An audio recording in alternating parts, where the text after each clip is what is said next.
আসসালামু আলাইকুম প্রিয় দর্শক, সবাই কেমন আছেন? চলে আসলাম এই মুহূর্তের আজকের সবচেয়ে গুরুত্বপূর্ণ আবহাওয়ার খবর নিয়ে।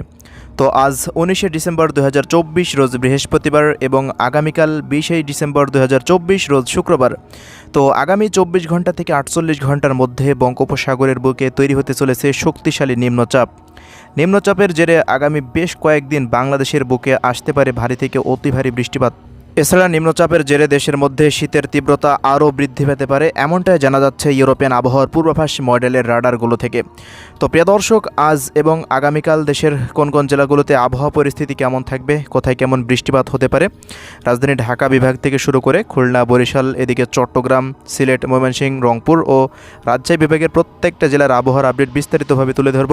অবশ্যই ভিডিওটি না টেনে একেবারে শেষ পর্যন্ত দেখতে থাকবেন। কে কোন জেলা থেকে দেখছেন অবশ্যই কমেন্ট বক্সে গিয়ে জানিয়ে দিন। তো আমরা এই মুহূর্তে স্যাটেলাইট চিত্রে চলে আসলাম। তো দেখতে পাচ্ছেন এই মুহূর্তে পুরো বঙ্গোপসাগরে নিম্নচাপের মেঘের আনাগোনা শুরু হয়ে গেছে। এই মেঘগুলো আস্তে আস্তে দেশের মধ্যে প্রবেশ করতে পারে আগামীকাল নাগাদ। এটি একেবারে ভারতের ভুবনেশ্বর অঞ্চলের দিকে অগ্রসর হয়ে গেছে। আগামী 24 ঘন্টার মধ্যেই এটি কলকাতা হয়ে বাংলাদেশের একেবারে উপকূলে যেসব অঞ্চলগুলো রয়েছে, কলাপাড়া, পাথরঘাটা, চরফ্যাশন, লালমোহর, এরপর দিকে মির্জাগঞ্জ, মঠবাড়িয়া, জয়নগর, মোংলা, শ্রীকান্তপুর, শ্যামনগর, সাতক্ষীরা, এই সমস্ত অঞ্চলগুলোর ওপর দিয়ে নিম্নচাপের যে একটা প্রভাব সেটা কিন্তু আগামীকাল থেকে শুরু হয়ে যেতে পারে। এছাড়া প্রিয় দর্শক, 21 তারিখের পর থেকে কিন্তু দেশের মধ্যে ভারী থেকে অতি ভারী বৃষ্টিপাত শুরু হয়ে যাওয়ার সম্ভাবনা রয়েছে। তো আমরা যদি এই মুহূর্তে সংক্ষেপে এক নজরে দেখে নিই 21 তারিখের পর কী পরিমাণ বৃষ্টিপাতের মাত্রা থাকবে সেটা সর্বপ্রথম আমরা দেখব। এরপরে আমরা দেখব কোন কোন অঞ্চলগুলোতে কী পরিমাণ বৃষ্টিপাত থাকবে। তো দেখুন, আগামী 3 দিনের পর থেকে একটি শক্তিশালী বৃষ্টিপাতের এটা যে প্রভাব সেটা কিন্তু দেখা যাচ্ছে শ্যামনগরের এই অঞ্চলগুলো দিয়ে, শ্যামনগর, শ্রীকান্তপুর, সাতক্ষীরা, খুলনা, অভয়নগর, নড়াইল, যশোর, এদিকে কোটচাঁদপুর, মাগুরা, মুকসেদপুর, শিবচর, এদিকে পিরোজপুর, মঠবাড়িয়া, বরিশাল থেকে শুরু করে ফরিদগঞ্জ, এই অঞ্চলগুলোতে দেখুন ভারী থেকে অতি ভারী বৃষ্টিপাতের সম্ভাবনা কিন্তু দেখা যাচ্ছে। এরপর যদি আমরা পরবর্তী সময়ের দিকে আরও অগ্রসর হই, তো দেখুন বৃষ্টিপাতের মাত্রা কিন্তু আস্তে আস্তে আরও বৃদ্ধি পাবে। তো এই মুহূর্তে সমুদ্র অঞ্চলে একটি নিম্নচাপ রয়েছে, এই জন্যই কিন্তু বৃষ্টিপাতটি আসবে। তো আমরা সরাসরি মেঘলা মোডে চলে যাব, কোন সময় আঘাত আনবে সেটি যদি দেখি। তো দেখুন আগামীকাল এটি আস্তে আস্তে মধ্য বঙ্গোপসাগরের দিকে অবস্থান করবে, এরপর এটি আস্তে আস্তে উপকূলের দিকে কিন্তু অগ্রসর হচ্ছে। দেখুন 21 তারিখ নাগাদ এটি একবারে মধ্য বঙ্গোপসাগরের দিকে অবস্থান করবে। এর যে রেডিয়েশন দেখা যাচ্ছে রাজধানী ঢাকা বিভাগ হয়ে রাজশাহী বিভাগের দিকে, ময়মনসিংহ বিভাগের বেশ কিছু জেলার ওপর দিকে কিন্তু এর একটা বড় ইফেক্ট থাকার সম্ভাবনা রয়েছে। এদিকে বালাগঞ্জ, বড়লেখা, কুলাউড়া, বানিয়াচং, হাবিবগঞ্জ, কামালগঞ্জ থেকে শুরু করে এদিকে কিশোরগঞ্জ, কাপাসিয়া, বালুখা, এরপর ত্রিশাল থেকে ময়মনসিংহ, জলছাত্র, সরিষাবাড়ি, এরপর দেখুন তাড়াশ, ভাঙ্গুড়া, পাবনা, রাজশাহী, এই অঞ্চলগুলোতে কিন্তু ব্যাপক ভারী বর্ষণের সতর্কতা কিন্তু উঠে আসতে পারে 21 তারিখের পর। পাশাপাশি চট্টগ্রাম বিভাগের অধিকাংশ জেলা জুড়েই কিন্তু ভারী থেকে অতি ভারী বৃষ্টিপাতের কিন্তু সম্ভাবনা এই মুহূর্তে রাডারে দেখা যাচ্ছে। যে দীঘিনালা, খাগড়াছড়ি, লংকুদু থেকে শুরু করে মানিকছড়ি, ফটিকছড়ি উপজেলা, হাটহাজারী, রাঙ্গামাটি, বিলাইছড়ি, রাজস্থলী, রাবণছড়ি, সাতকনিয়া, কুতুবদিয়া, চকরিয়া, থানচি, মহেশখালী থেকে শুরু করে টেকনাফ পর্যন্ত প্রত্যেকটা অঞ্চলেই কিন্তু ভারী মেঘমালার আনাগোনা থাকবে এবং সেই সাথে ভারী বৃষ্টিপাতের কিন্তু সতর্কতা থাকবে 21 তারিখের পর।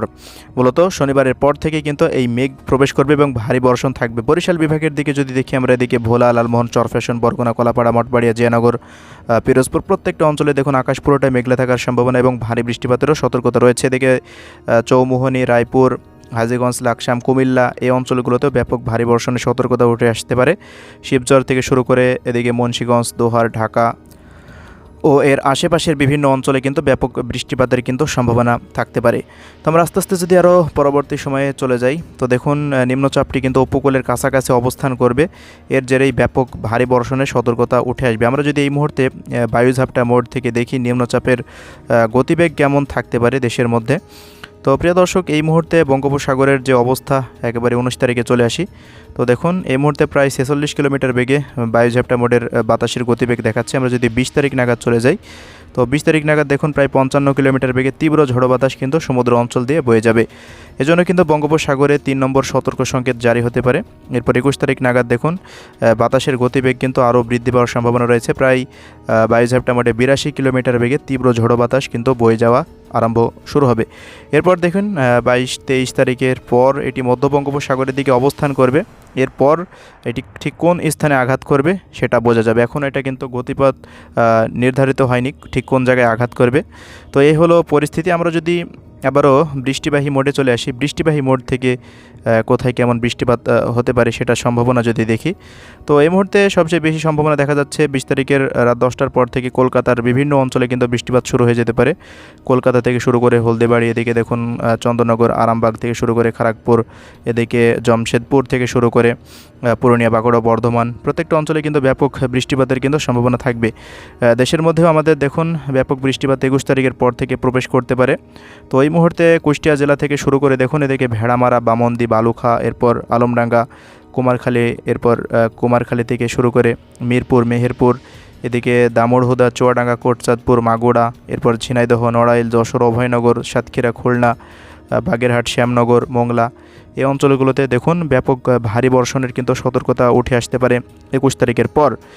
রাজধানী ঢাকা বিভাগের আশেপাশের বিভিন্ন অঞ্চলে কিন্তু ব্যাপক বৃষ্টিপাতের আপডেট কিন্তু দেখা যাচ্ছে।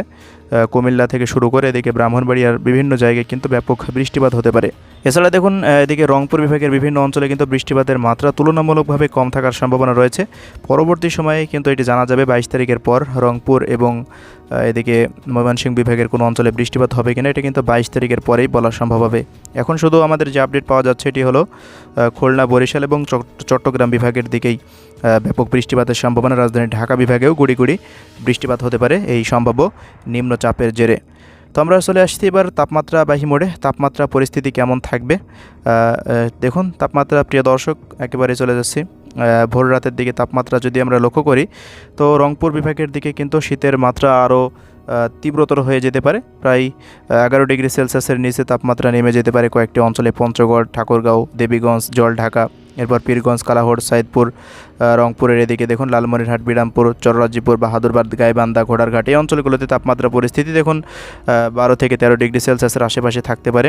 ময়মনসিংহ বিভাগের ময়মনসিংহ, শেরপুর, জামালপুর, নেত্রকোনা, প্রত্যেকটা অঞ্চলে কিন্তু তাপমাত্রা পরিস্থিতি দেখা যাচ্ছে 12 ডিগ্রি সেলসিয়াসের আশেপাশে থাকবে। সিলেট বিভাগেও 15 ডিগ্রি সেলসিয়াসের আশেপাশে থাকতে পারে সর্বনিম্ন তাপমাত্রা সিলেট থেকে শুরু করে মৌলভীবাজার, সুনামগঞ্জ, হবিগঞ্জ জেলাতে। রাজধানী ঢাকা বিভাগের ঢাকা থেকে শুরু করে ধামরাই, কাপাসিয়া, এরপর টাঙ্গাইল, বাংশাইল, বালুখা, কিশোরগঞ্জ, কটিয়াদি, এদিকে মানিকগঞ্জ রয়েছে, এরপর গাজীপুর, এরপর ফরিদপুর থেকে শুরু করে দেখুন লোহাগাড়া, মাদারীপুর, মকসেদপুর, শরীয়তপুর, এরপর নারায়ণগঞ্জ, মুন্সিগঞ্জ, এই সমস্ত অঞ্চলগুলোতে তাপমাত্রা 13 ডিগ্রি সেলসিয়াসের আশেপাশে কিন্তু নেমে যেতে পারে। রাজশাহী বিভাগের দিকে যদি আমরা লক্ষ্য করি, রাজশাহী, চাঁপাইনবাবগঞ্জ থেকে শুরু করে এদিকে নওগাঁ, মোহনপুর রয়েছে, এরপর এদিকে সিরাজগঞ্জ রয়েছে, বগুড়া রয়েছে, পাশাপাশি এদিকে নাটোর রয়েছে, পাবনা রয়েছে, এই অঞ্চলগুলোতে কিন্তু তাপমাত্রা পরিস্থিতি 13 ডিগ্রি সেলসিয়াসের ঘরে কিন্তু নেমে যাবে। বাকি খুলনা বিভাগের প্রত্যেকটা অঞ্চলের নাম না বললে চলে। খুলনা বিভাগের দিকেও দেখুন 12 থেকে 15 ডিগ্রি সেলসিয়াসের আশেপাশে তাপমাত্রা থাকবে। বরিশাল বিভাগে তাপমাত্রা একটু তুলনামূলকভাবে বেশি থাকতে পারে। দেখুন সর্বনিম্ন তাপমাত্রা 17-18 ডিগ্রি সেলসিয়াসের আশেপাশে থাকছে বরিশালের দিকে। চট্টগ্রাম বিভাগের দিকেও একই পরিস্থিতি আমরা লক্ষ্য করছি। তবে টেকনাফ অঞ্চলের দিকে তাপমাত্রা সর্বনিম্ন তাপমাত্রা 22 ডিগ্রি সেলসিয়াসের দিকে নামতে পারে। তো এই হলো প্রিয় দর্শক পুরো দেশের তাপমাত্রা পরিস্থিতি। তো আমরা যদি সর্বোচ্চ তাপমাত্রার দিকে যদি একটু লক্ষ্য করি, সর্বোচ্চ তাপমাত্রা কেমন থাকতে পারে দিনের, তো দেখুন পুরো দেশেই 24-23 এমনই থাকবে পুরো দেশ জুড়েই। কোথাও একটু বেশি থাকতে পারে চট্টগ্রাম বিভাগের দিকে। কক্সবাজার জেলাতে 28 ডিগ্রি সর্বোচ্চ তাপমাত্রা দিনের উঠতে পারে।